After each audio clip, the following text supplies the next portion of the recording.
please. Yeah. Yeah, sure. I'll just sit in. Welcome. Happy Monday. How are you? Have a good weekend? Wonderful. Are you hearing?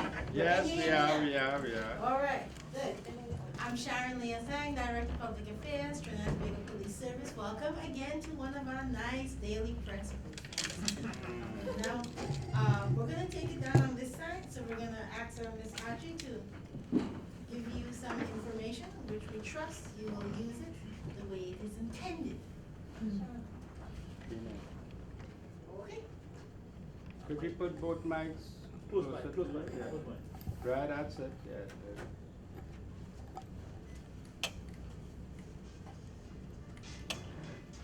Sorry. Take off your phone, take out the phone.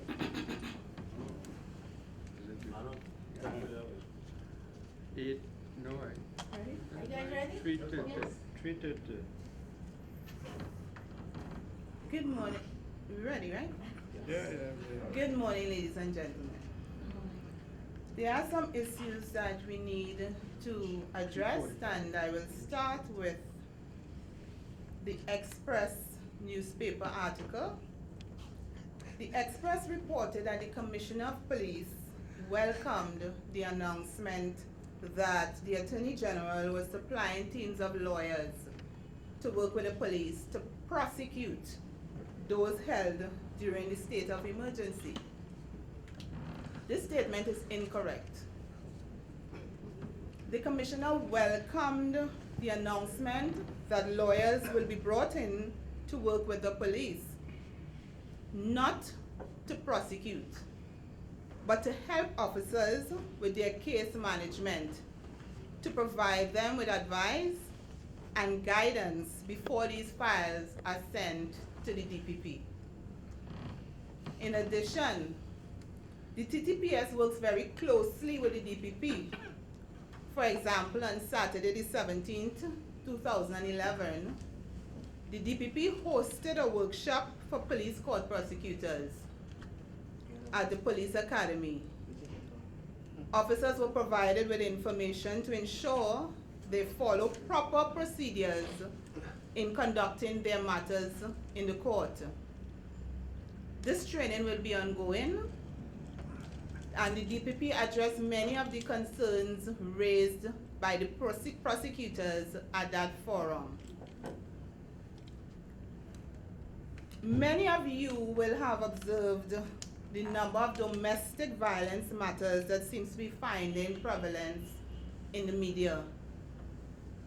The TTPS, cognizant of this trend, has instituted counseling sessions for victims of crime, including domestic violence. This service is offered through the Victims and Witness Support Unit.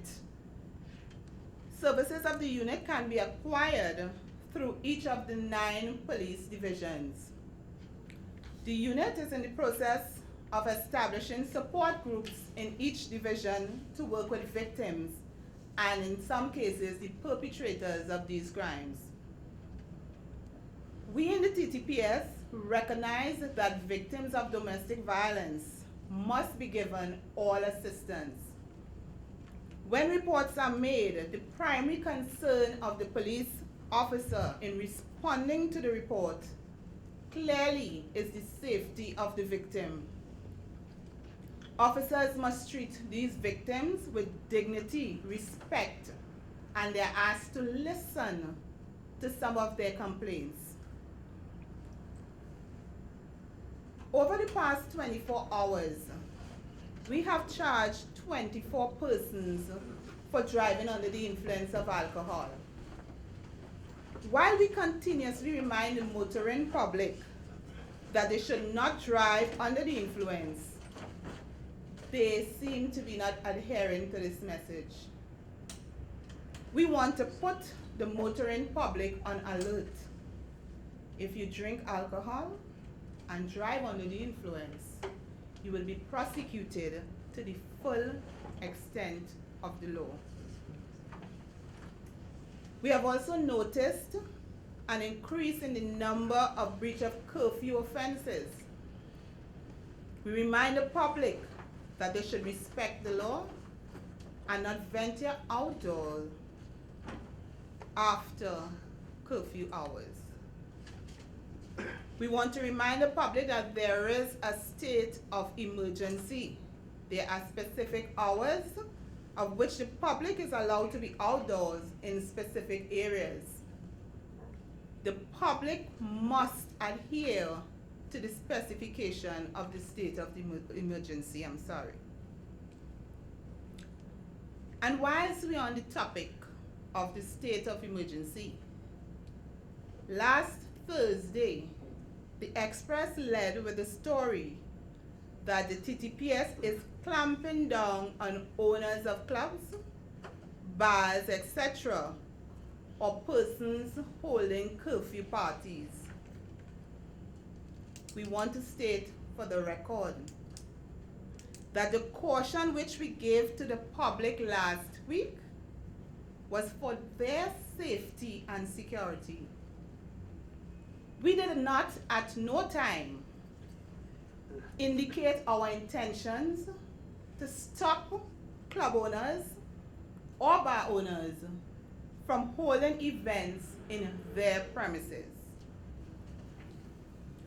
Our concern as police officers was and continues to be the safety and security of the citizens of Trinidad and Tobago.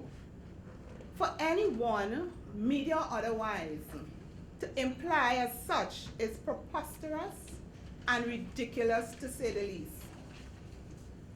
How can you report that a person in their private residence or any building during the curfew hours runs out of the premises in an emergency would be subjected to arrest if they should attempt to seek medical attention? I specifically alluded to the provisions of the emergency regulations, reinforcing the fact that activities indoors, example curfew parties, do not come within the regulation. And in fact, I also stated that business owners would be operating under legitimate licenses. I advised, however, of the dangers in some circumstances of having a large crowd literally locked inside a building, and the dangers that could occur in the event that some untoward situation arises. At no point did I indicate that the TTPS had intentions of stopping any curfew parties.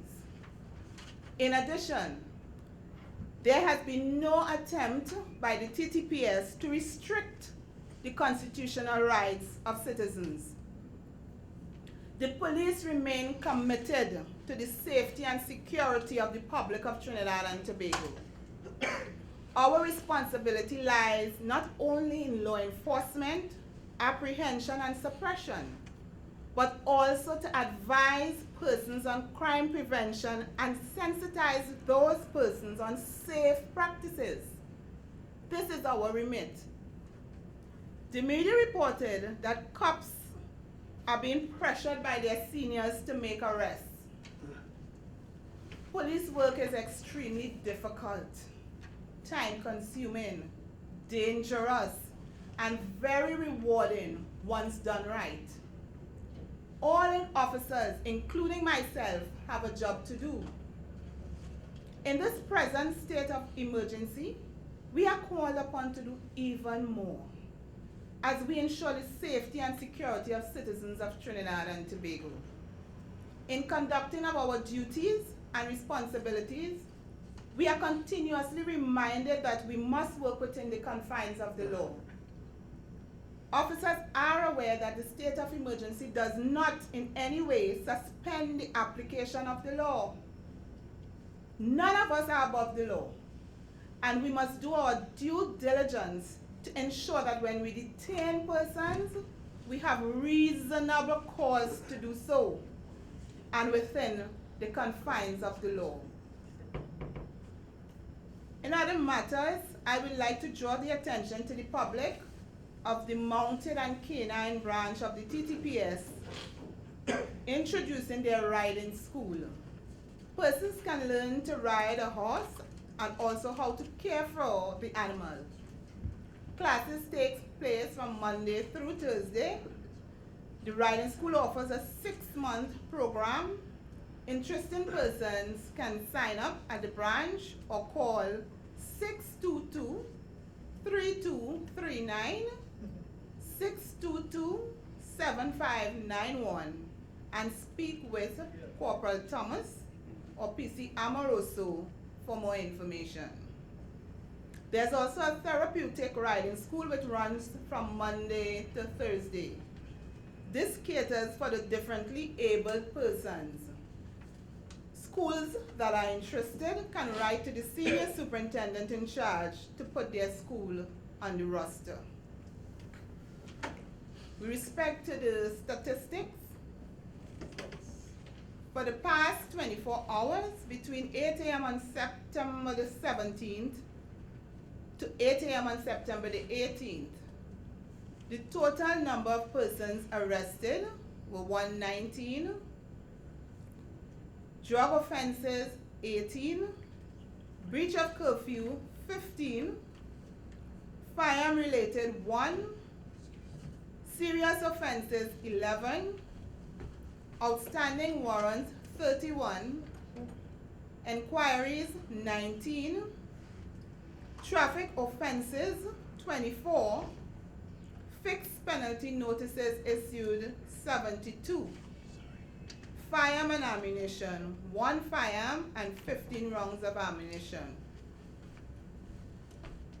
From August 21st to September the 17th, the total number of persons arrested 2,484. Gang related remains the same 449. Drug offenses 487. Serious crimes 556. Homicide investigations 49. Breach of curfew 135. Enquiries 200. Traffic offenses 498. Ammunition 12,222 and 27 magazines. Firearms seized 94. Outstanding warrants 578. Thank you, ladies and gentlemen. Now, because of the fact that we are short on time, we can only take about 3 questions. Very short. I'm short on time.